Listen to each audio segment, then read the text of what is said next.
Antes de começar a análise, quero ser bem enfático com você, ouvinte do Bíblia Acolhe. Curta esse episódio agora mesmo. Compartilhe este conteúdo com alguém que precisa ouvir a palavra de Deus. E se você ainda não é inscrito, se inscreva no Bíblia Acolhe agora para não perder nenhum desses estudos profundos. Faça isso já. Então, vamos direto ao ponto. Imagina as ruas de Jerusalém no primeiro século. Aquele calor opressivo, o barulho constante. Muita poeira, multidões apertadas naqueles corredores estreitos. Exatamente. E no meio de todo esse caos, a Bíblia relata nos 12 primeiros versículos do capítulo 9 de João que Jesus passa por um homem que era cego desde o nascimento. Ele estava lá, à margem, mendigando. E o que acontece a partir do momento em que Jesus olha para esse homem, é a desconstrução total de como a gente lida com a dor alheia. Com certeza. Esse trecho é um dos milagres mais bem detalhados de Jesus. E o nosso foco nesse estudo bíblico de hoje é observar como a graça divina funciona na prática, sabe? Como ela pega uma tragédia humana e transforma num palco para a glória de Deus. E o choque já começa no versículo 2. Porque Jesus e os discípulos estão ali, de frente para esse homem que nasceu cego, e a reação imediata, assim, o senso comum seria sentir compaixão, né? Oferecer uma ajuda, ou, infelizmente, até ignorar e passar reto. Que seria o mais comum na época. Pois é, mas os discípulos fazem um negócio muito bizarro. Eles olham para o cara e lançam uma pergunta filosófica. A Escritura diz que eles perguntam: Rabi, quem pecou para que este homem nascesse cego?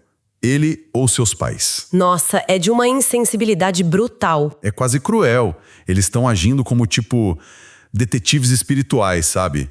Tentando achar um culpado na frente da própria vítima. Por que a nossa mente tem essa obsessão por causa e efeito quando vê o sofrimento de alguém?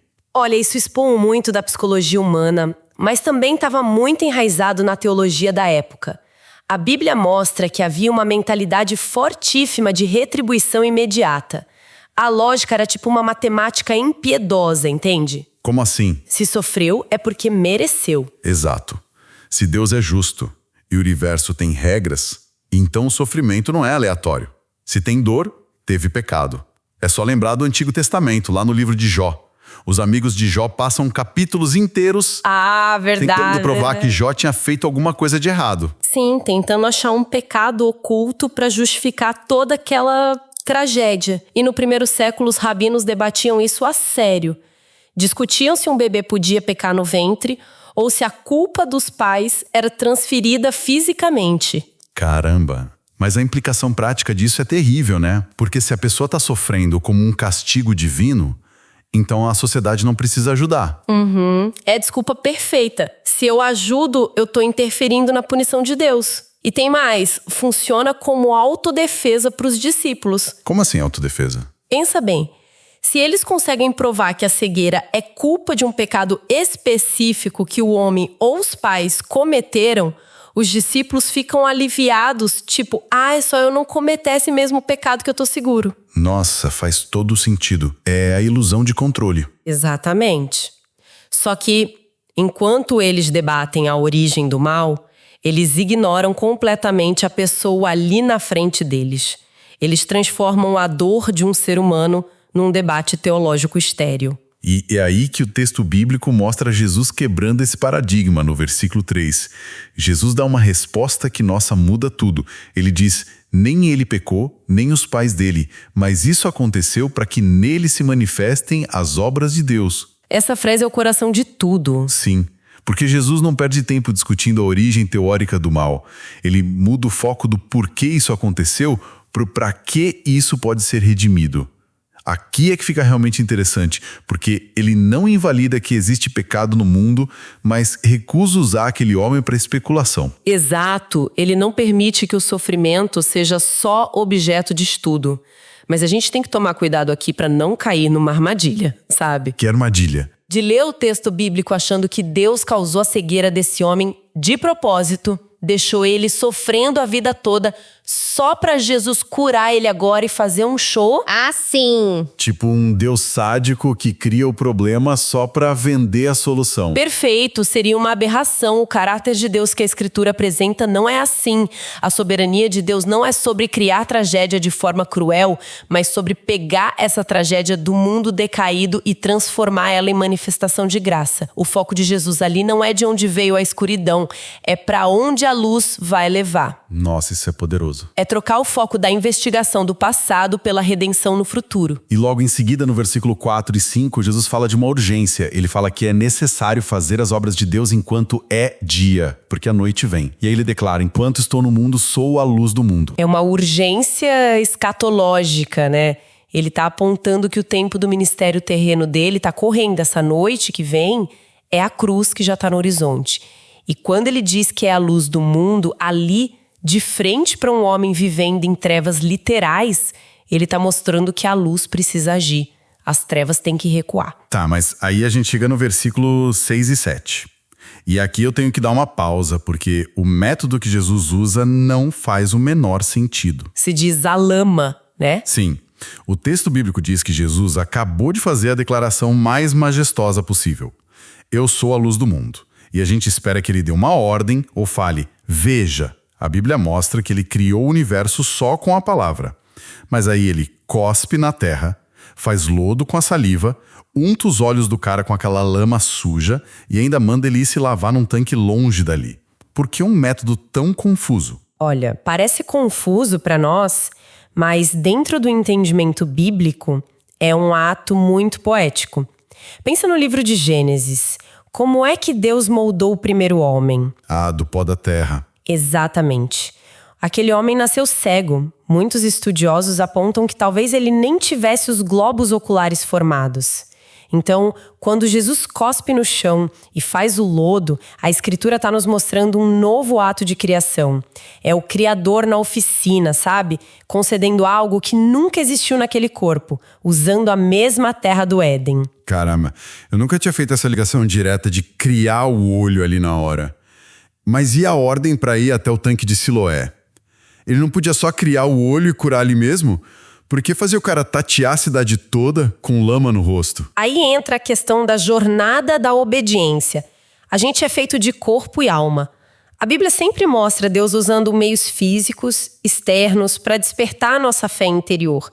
Pensa na água do batismo, na ceia, no óleo, lá em Tiago 5. Entendi, tipo uma escada para a fé se apoiar. A lama nos olhos gerou um desconforto físico, né? Criou uma urgência para o homem se lavar. Se Jesus só falasse, tá curado, ele talvez ficasse passivo. A lama exigiu movimento. E o tanque não é qualquer tanque.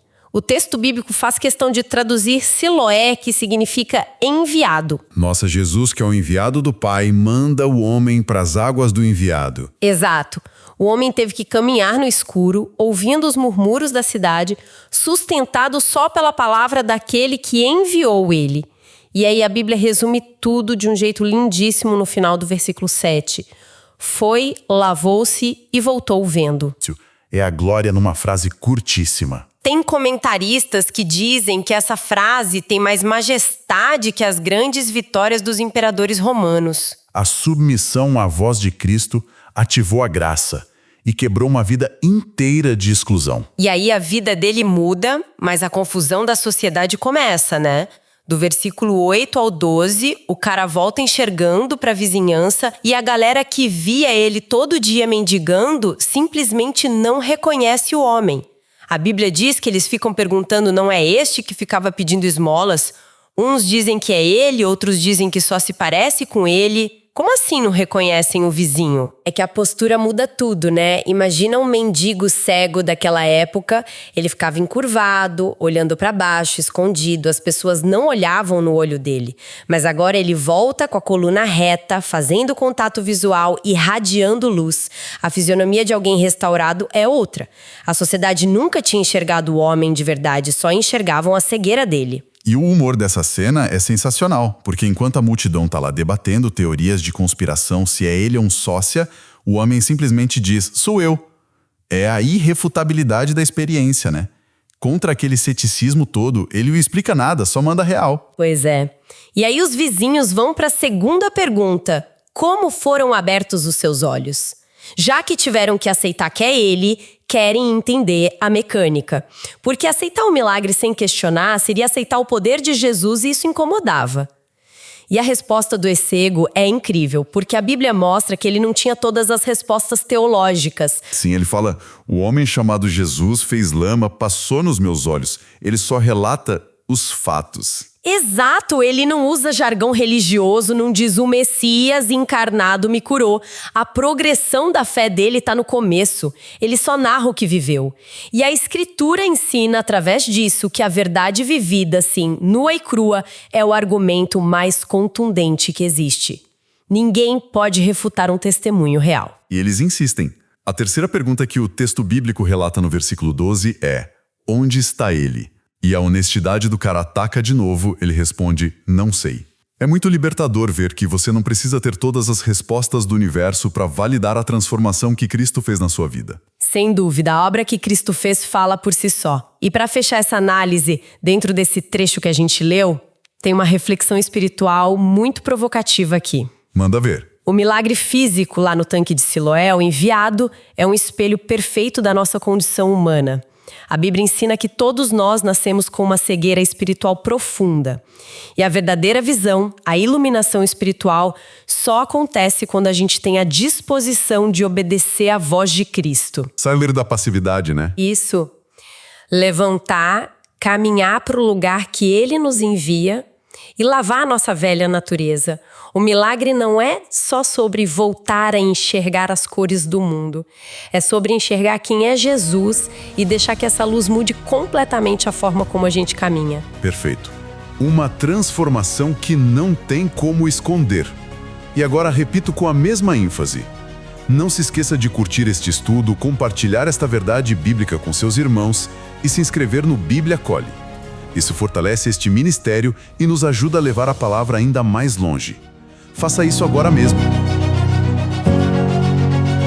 Texto e produção Douglas Vieira. Música de Sergio Prosverini por Pixabay. Faixa Snowy Peaks. Bibliografia. Comentários expositivos Hernandes Dias Lopes, editora Agnos. Comentário bíblico Matthew Henry, editora CPAD. Antigo e Novo Testamento interpretado versículo por versículo Russell Norman Champlin, editora Agnos. Charles Spurgeon, Os Tesouros de Davi, editora CPAD.